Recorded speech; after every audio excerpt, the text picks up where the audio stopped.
Like how to have the integration.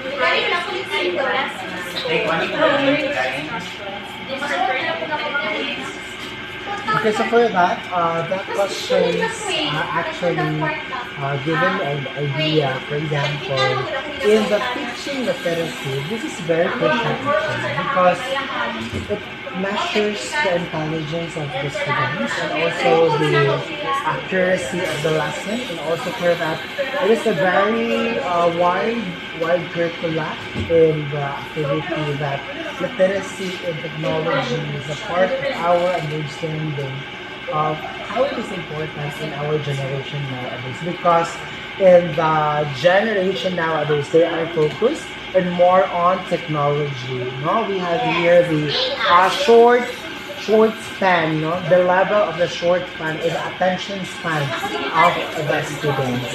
You need to provide your own creativity. You need to provide your own understanding on what is literacy in technology.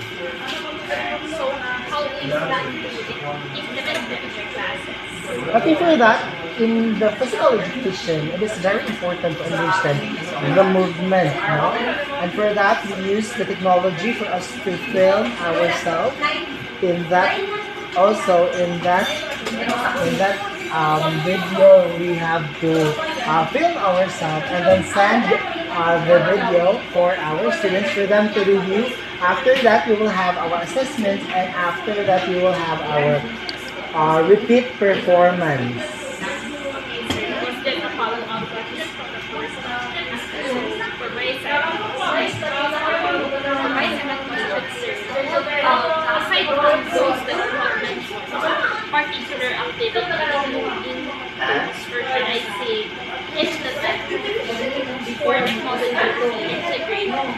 Okay, so for that, the learning for the what we call the Canva, and also we have the Gmail and other platform using the technology. One is what we call the arts appreciation. It is very important to know the value of technology. Number one is the filmmaking. It is important to know that how to create and how to tell the viewers that this is very important in the film and the art appreciation to understand more the film or the technology that they want to express, or the students they will have to improve their skills or the what we call it one the creativity in the form of learning in the use of the technology. This is my final question. Ma'am, kaya ng load, ma'am. How do Kaya ako'y you, mapataya ng load. Kaya, ma'am. how do you assess the students in their proficiency with the use of technology in their classes? Okay, for that would be quite difficult nowadays because some of the students here in my area, I would not mention the name of the school, but it seems that this is very harmful for the students because of this other students that are talking, they are opening the Gmail only, but they are not listening. The classroom management, this is very crucial. And also, for that, the assessment for our students is I will send my assessment and announcement through the use of Google Meet. And after that is I use also the technology before that one the exam. And also the performance task, I use the G for the assessment for the students.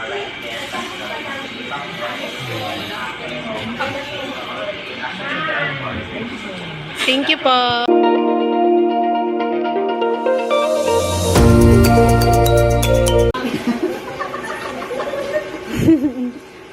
Good afternoon, sir. So thank you, sir, submit ka for this interview in such a short notice. So ano po, yung first question, same teaching, sir. How do you plan para ma-integrate ang technology sa paggamit ng technology sa classroom o sa mga bata po? Like, how can you participate something in that? Okay, gusto especially today in an evolving era of learners, we really need to conform into the applications of technology. In DSSC, we have this sort of blended learning, so we have to resort to online classes to cater all of the learners. And it's one way also to lessen the burden towards teachers and learners. In my case, in my lesson, I usually integrate Google Classrooms as part of the simulation of information, announcements, and instruction, etc. It is also where I posted activities and assignments when needed.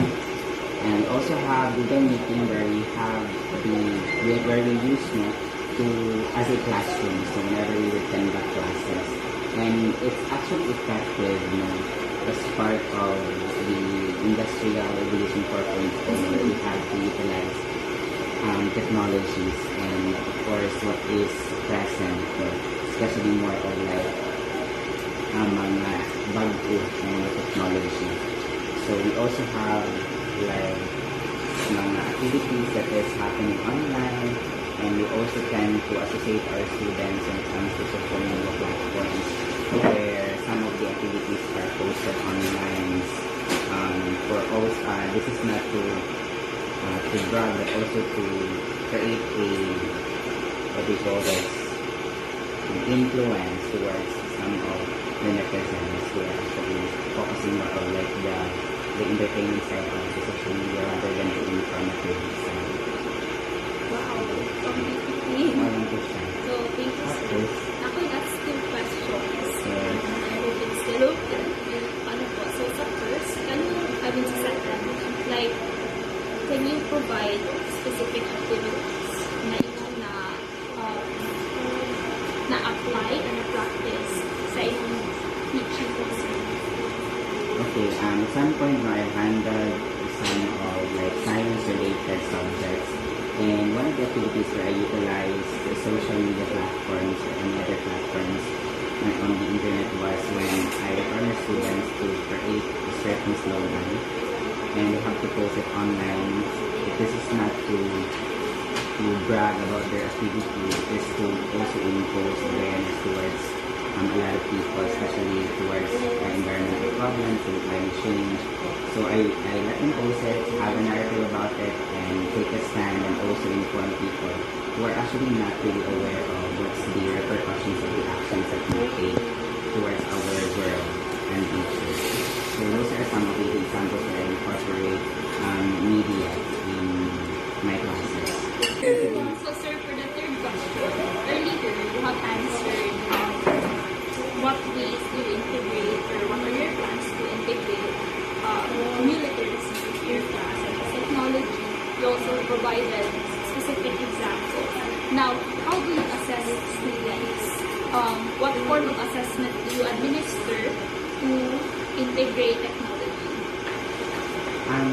Of course, we have to create rubrics, but that rubric should pertain to what particular contents are we going to assess in a specific activity. Just as in my example earlier, posting something like a slogan about climate change and environmental awareness in social media, I created a rubric where I have to look into the contents of the outputs and then the creativity that they actually apply towards the making of the slogan, and of course the impact or the engagement it actually has in social media. Because by that content, we can actually tell that the slogan is monumental because of purpose.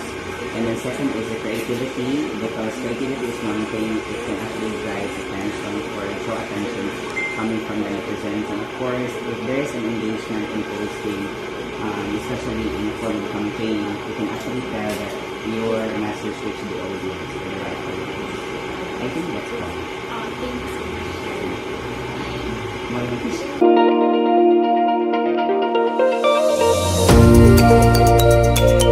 Good afternoon, sir. Taga-BSN Science Sir nami aside nami performance task na mag-interview niyo questions mag-ask niyo sa practice teachers ug mga drivers. Karon sir, how do you plan to integrate new literacies such as digital literacy or media literacy into your curriculum across different subjects? Kanang ginaunsa nimo pag-apply ang technology kung ikaw mag-discuss ng mga subjects na inyong or topics. Dahil nung mga panahon din. For example, kaya ang sa news tungkol sa high team index kay naman yung face-to-face sa mga kalang bilpod nga panahon na pinakamalagay kita digital literacy which is pag-utilize sa Google Classroom. Most normally, ako na nakita na ito mga practices sa ng mga teacher. So, most likely, ako po nang gamiton para mag-send assignments or lessons para sa mga students. Like, can you provide an example of a lesson or activity where you successfully incorporated new literacies to enhance students' understanding of a particular topic? Like, for example, unsa pud nga topic ang imong makuan? Probably sa physics siguro. So, ginaunsa pud mo pag-assess ng mga students, like, unsa imong mga pa-activity nila para may bawan nimo proficiency sila sa kining mga bago na to mathematics or should I say literacies. So kung nakita po ng example sa one na teacher na mga kauban sa okay. Paano sila like sa TikTok na trend, gano'n nila incorporate nila ang katong lesson nila sa trend nga para mas maingganyo ang mga estudyante which is In which i-adapt po mo. Thank you, sir.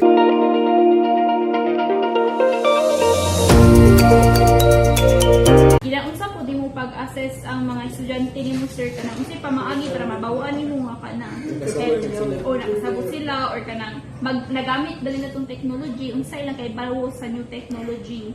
So, sa corona time is kuha ka ng effective naman po kayo ang atuang technology sa when it comes sa teaching.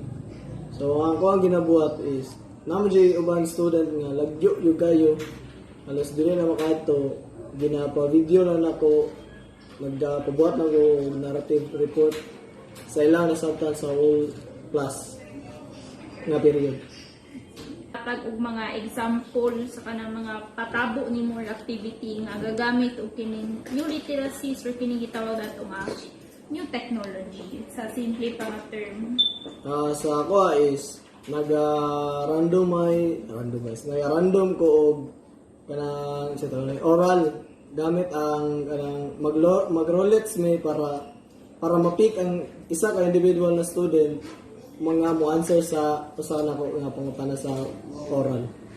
Pero online na siya, sir. Online. Wow.